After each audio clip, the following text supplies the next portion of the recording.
Absolutely.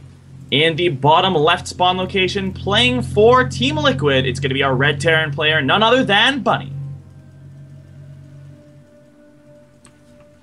And spawning in the top right spawn location, representing Team Acer, we have our blue Zerg player. It's going to be none other than Acer's Nerchio. So, Overgrowth, a nice fun map coming through here, and it's going to be a heck of a lot of fun to see what these two do. There's some cool stuff going around the map. Obviously, there's the gold bases that you can look to go and take nice and quick. Some players like to take those as their fourth. Other players prefer just to expand a little bit further away from their opponents down to the bottom right. So, lots of different things that you can be going on. In terms of overall strategy, what kind of things are you hoping for, Penguin, to see out of these two players? And what kind of things do you think are solid openers at the moment? I'm looking forward to seeing a lot of Hellbats out of Bunny. Bunny is a guy who kind of made his name off the back of Hellbats, more so in TvT than anything else about a year ago, before the ever so important first off Hellbat nerf. But ever since the Hellbats kind of came back into the fore with the recent buff to them, Bunny has kind of been at the forefront of innovation with the builds in that general respect. They've been around for a while, so Nerchio shouldn't be caught too off guard by anything, but Bunny does like his Hellbats. And last time I talked to him, he was talking about how he really likes them. He likes the aggressive Hellbat openings versus Zerg and stuff like Marine Marauder Hellbat stim timings and stuff like that. He's a big fan of that kind of stuff, so I wouldn't be too surprised to see some of those builds come out of our Terran player. Nerchio, on the other hand, I would expect him to play predominantly standard, maybe mixing in a couple of cheeses here and there just to mix it up, but he is the kind of guy who does have a very, very solid macro play. Now, in terms of what the stats say, what people are really expecting from these two, well, Iligulac, that puts it actually pretty close, slightly favouring Nerchio at about 59 to 41%. In terms of the vote, and you can vote in Twitch chat and stuff, it's actually a heck of a lot closer. About 55 to 45 percentage, also favouring Nerchio here. So, looks like this is, at least from the stats, going to be a pretty close series. And being a best of 9, unlikely that it's going to be a straight 5-0, I reckon. Yeah, that's not really going to be something that's too often to be seen in a best of 9 show match, and I think we can hopefully say that we'll probably have at least a good 8 or 9 games in this lovely show match. Oh, I guess 9 is the most, but I'd like to have 9. 9 would be nice. Well, we had 9. You weren't actually casting, unfortunately, you were away, but in Huck versus Snoot, that went all 9 games, and yes, that was. I did watch that. It was an insanely good series. So tons of cool people coming out in these show matches makes it very exciting to see how it's all going and what's coming through. Even the more one-sided ones, though, even the more one-sided result-wise ones, like Snoot versus Happy, have still been exceptionally close games. They have, and that's really credit to the level of caliber of player that currently have been competing. Now, we've got the first Reaper coming in here, just doing a little bit of poking and prodding, busy working down, or trying to work down a couple of drones. For the moment, not being able to get himself a kill as of yet, but should get a couple of Zerglings pretty early on here without much trouble. This is a kind of interesting gas timing that we see out of Nerchio. It's not gasless play. It's not like the 5-minute 30 double gas, but it's also not the standard gas you see coming out around 7.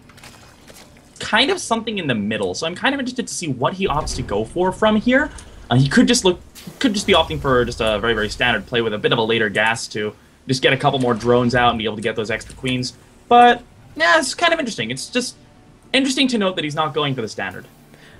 Billy, he's getting down a factory onto that reactor immediately, but he's also getting down a very fast third command center. That is really third.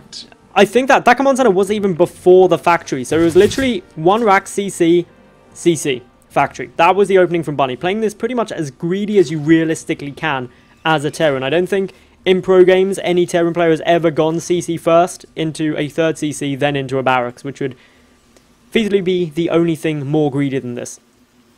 Yeah, this is going to be kind of interesting to see how this plays out. He's going to have a really nice economic boost here as the beginning of the game starts to ramp on up as we get into the earlier mid-game stages.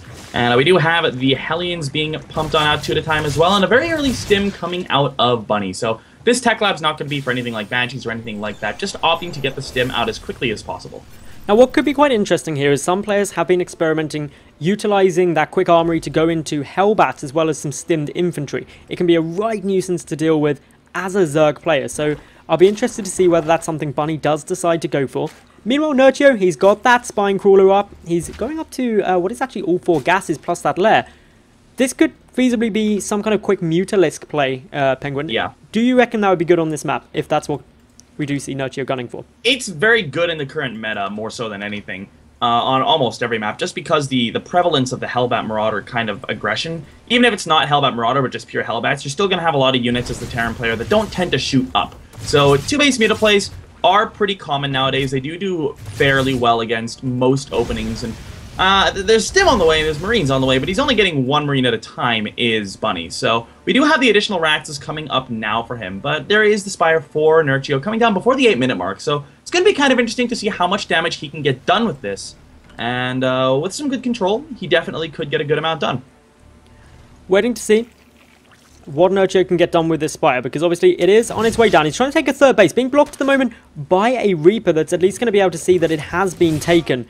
As far as I'm aware, we don't actually have... Okay, the Hellions have now definitely been seen. They're coming in, dealing some nice damage up to this Queen, poking, prodding, getting some good damage down. A lot of Lings getting roasted here to these Hellions. Yeah, some of them engaging before speed finishes, which is a little bit painful for the Zerglings there. A lot of Raxes coming up here for Bunny now. And we see him going up to the 5 Rax mark here very, very quickly, which is kind of a testament to how greedy he played earlier on. He's got a really good economy going. He's got 48 workers, triple mules. He's even going to be floating out his third take as his third base as the 9-minute mark is hit here. So going to be getting that down very, very quickly as well, which could actually open up another avenue of harassment here for Nerchio. He could be looking to pressure on that third once that gets landed down as well. So it's going to add a little bit of an interesting dynamic to see how this third base is taken and how well it's defended. We have a nice little Ling counter here for Nerchio as well. We'll see how much damage this can get done. 10 Zerglings. There are a lot of Stim Marines here, so he's going to have to be careful. But he will be able to spot the third CC moving out. Getting this spot is a good timing for Nerchio. He now knows that this is a potential vulnerability. We'll see the missile turret on its way down. Takes that down quite quickly. Again, this is just loosening things up, making potentially a little bit easier if those Mutalisks decide to come in towards that third base. Overall, if we look at the resources lost, only 275 by Nerchio. That's a handful of Lings coming down there, not much else. And 1 Hellion and 1 SCV going down for Bunny. A very passive game in terms of the losses so far, considering we're over the 10-minute mark already. Yeah, and we do have the double upgrades coming in for both players now. A little bit late for both of them, as we did see Nerchio go for the Mutas instead of spending his gas on earlier upgrades, and we did see Bunny just add on a very early Stim and just try to get up some more Raxes and get some more units out, and instead of also going for the incredibly early double engineering baits that we sometimes see. So they're, at this point, pretty even in upgrades. They're about 7 seconds apart, which is not really going to play any kind of a big role at all in any engagements, most likely. We got some really nice map vision here from Nerchio that I also kind of want to touch on, because he's got Overlord spread, he's got some good creep spread starting up. He's taking a 4th base here, and it's going to be very difficult for Bunny to do any kind of harassment here. No drops are really going to be an option, so we see him moving through the middle of the map, which is going to be the best way to try to do some damage. And Banelings are already on the way, but it looks like Baneling speed should be done in time. It's going to be kind of interesting to see just what Bunny can get done. Well, the Hellbats are now morphing in, so this means that they're going to be able to tank up a lot of those Baneling hits if they're allowed to. Control from Nerchio is going to become pretty important. Still moving forward, still checking to see if anything significant can come through here. Banelings getting in position. They want to try and engage. They do have speed. Coming in from the side, Nerchio wants to connect with those Marines, but good splitting from Bunny is stopping that for the moment. The Mutas, though, they're tearing through the medevacs up in the skies, and that is going to really shut down Bunny's push. Those Mutas able to pick off the few remaining Marines, and all in all, that was a very nice trade for the Acer player. Yeah, Nerchio not only buys himself a lot of time, but even just the trade was pretty cost-efficient there. He loses a good number of Banelings, of course, but being able to take out the 2 medevacs makes that definitely worth the gas investment, and of course a lot of Hellbats and Marines on the ground. It's a lot of mineral expenditure for Bunny that went down, and that also now opens the window here for Nerchio to try to do some damage in the main base. He loses 1 Mutalisk because he goes for a turret and loses another one as well, so a little bit sloppy there, and this is actually a little bit of a rock and a hard play situation for these Mutalisks, but they will be able to get out without losing any more of their flock. And Bunny's macro has been really on point. He's already back up to a good 148 supply, more supply than Nerchio has, simply because his economy has just been so booming the entire game. So, as Nerchio stands, he's just taken a nice trade. He's dealt with that kind of early-ish push off of those 2-3 bases that a lot of Terrans go for, those 2 medevacs, but now round 2 is coming. This is where things are going to get a little bit irritating for, obviously, the Acer player, because these sort of pushes just are aiming to wear you down. The Banelings have got to connect well. A couple of Widow Mines burrowing up. The Banelings barreling forward. It's got to be some good splits. For the moment, Bunny is avoiding those connections, but there's just so many Banelings here, Penguin. Some of them finally reaching their mark. The Mutalisk dishing out a lot of damage around that, and all in all, another great little charge from Nerchio. He can counterattack from this if he wants to. I don't think that's true. I think that was actually a pretty decent trade there for Bunny, taking out a ton of Banelings there for Nerchio. Nerchio also has lost a good 3 Mutalisks that he didn't really have to. Trading Mutalisks for, like, he lost 1 to the missile turret earlier that he was trying to get in the main. He picked off 1 Marine in the main force, losing Mutalisk there as well, and the Mutalisk trades haven't been that great. Bunny here, he's taking even trades resource-wise. They're neck and neck as far as resources lost, but Bunny has a superior income here with 8 less workers, but triple mules and a 4th CC also on the way now. Upgrades still remaining neck and neck, but overall, Bunny's doing a good job. Nerchio has been able to defend pretty well, but overall the game is still very, very even. And it's hard to say who's going to be able to pull ahead here. The medevac count is up to 6, despite losing a couple of them earlier on in the game. So Bunny, he set himself up with a fairly promising army composition, up to now 6 mines as well. And with 2-2 upgrades finishing for both. Actually, Nerchio's +2 Carapace is really behind. I'm not sure what's the deal with that, but it was probably from all the Banelings that he was producing, because he doesn't have that much gas coming through now with the Banelings, though. An engagement coming on this left-hand side. The Mutalisks not in the engagement yet. Those medevacs staying alive, but all of the infantry getting torn apart, and Nerchio getting a very favorable trade there. Able to completely eliminate this army, now being able to pick up a couple of these medevacs as they retreat. Small groups of reinforcing infantry, not really doing enough to deal with this Mutaflock as it is up at 18. More Banelings rolling forward, and Nerchio is doing very, very good here and able to just continually force back Bunny. Couple of Widow Mines do get a nice detonation though, and the remaining Banelings get taken out. All in all, Nerchio so far this game has made a lot of Banelings, lost a lot of them, and that's where the majority of his gas is going. Yeah, he's trying to get up to a good stable number of Mutalisks and then just invest the rest of the gas in his Banelings. And that, as you said, was a great trade. Here we see him catching 2 more medevacs as well. And the reason that was a great trade is because he was able to pick off all of those medevacs. We see just 1 medevac on the field for Bunny right now, 2 more in production. And that really is going to hinder his army. Every stim is going to hurt far, far more than it otherwise would. And it's going to be harder for him to do really anything. I mean, drops aren't really that much of an issue, as he hasn't been able to drop anyway with the map vision, but his options are continuing to be a little bit limited now by the lack of medevacs and just the really, really good map control that's being displayed by Nerchio, who's not trying to get aggressive. All he's doing is out-defending his opponent. Bunny attempting to secure up a 4th base now, but look at this flank from Nerchio coming from all angles at the moment. Couple of Widow Mines get some good shots off, but so many Banelings manage to still get through. Nerchio has an overwhelmingly large force here, starting to rack up a good number of kills on these SCVs. 6-13 already down. The 4th command center falls as well. That is a great takedown for Nerchio, who is looking to be in a very dominating position as this game continues on. Yeah, 3-3 is coming close to completion for Bunny, but at this point, he's lost the momentum swing to really... Sometimes you have a game where the 3-3 is just the bit of extra momentum, the shove that the Terran needs to win from an even position, but Bunny has lost that momentum at this point. It's not really as much of a doomsday countdown as it otherwise would be. Nerchio is playing an exceptional game here.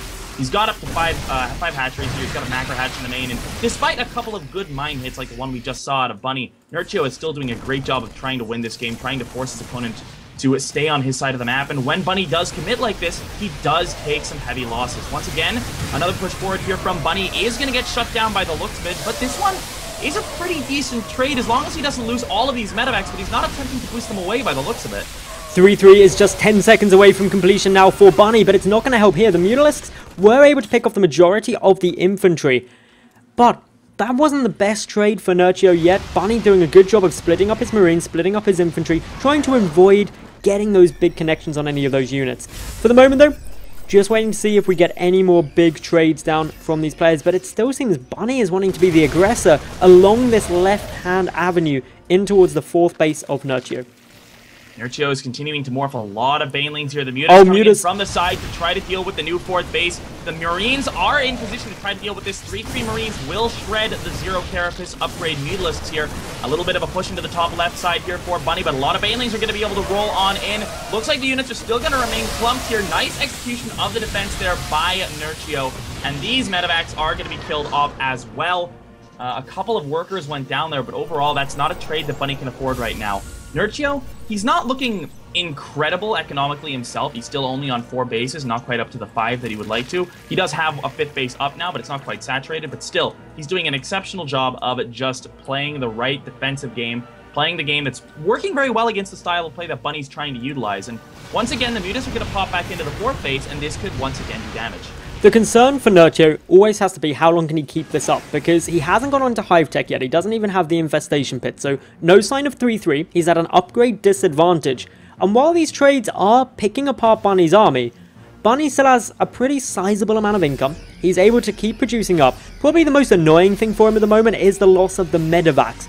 That's the one thing that he is probably not too happy about constantly resupplying.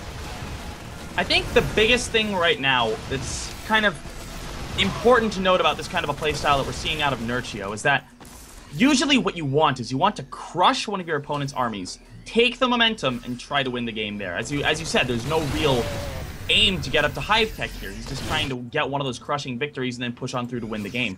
And with 3-3 on the map now, there is a chance that Bunny can pull that back without, if Nerchio can't get one of those trades. And he's going to try once again to get one of those great trades. We have some good Widowmine hits coming off. A lot of the Mutalisks have been picked off as they came in from the back. Nerchio's actually engaging off of creep, which is never something you want to do in this kind of a position. And the Remax on a couple of Mutas and Lings is going to come on through, but Bunny, with a really good engagement there, I have to say, he may have the momentum to try to push through and try to pick off at least some of the creep, if not maybe that 5th base. And if that 5th base goes down, it's going to really start hurting Nerchio. He hasn't taken the 9th and 10th gas over there either, meaning this heavy Baneling style is really keeping his gas low. In he comes now, though, a decent number of Mutalisks trying to engage. Good splits from these Marines. There's a fair few of them. Not that much in the way of medevac support, but still, the majority of the infantry does stay up. Bunny splitting beautifully there away from the Banelings, and the 5th base of Nerchio starting to look like it could be in a heck of a lot of problems. Yeah, that 5th base is basically dead and gone. Nerchio down by 20 supply. Bunny continuing to push forward. He still has that upgrade advantage that we talked about before. And Nerchio's going to try to come in again, but there's no Banelings with this army. A lot of the bio is very low on health, so it looks like he may be able to hold for now, but he has taken a lot of damage. 10 drones went down. That takes Nerchio down to 66. His 5th base is still standing, albeit just. Bunny, he smells a chance for victory, so that's why he's pushing so hard, engaging directly against these Mutalisks. Remember, the Mutas are 2-0. The Marines shooting at them at 3-3. Nerchio knows he's in trouble, pulling drones now, just going to try and tank up some of that damage, try to buy some more time for these Mutalisks to get some damage out, but Bunny going for that never-ending Terran push, rallying units across towards Nerchio's natural. Bunny pushing forth. He feels that he's got the chance to take this game, and it looks like he may well do it. There's no Banelings out at the moment for Nerchio, and that's really hurting him. Yeah, the drones are not able to provide that much of a buffer here as the 3-3 Marines are going to continue pushing on forward. Bunny is nearly 3 times the supply. GG is called, and game number 1 will go to Liquid Bunny.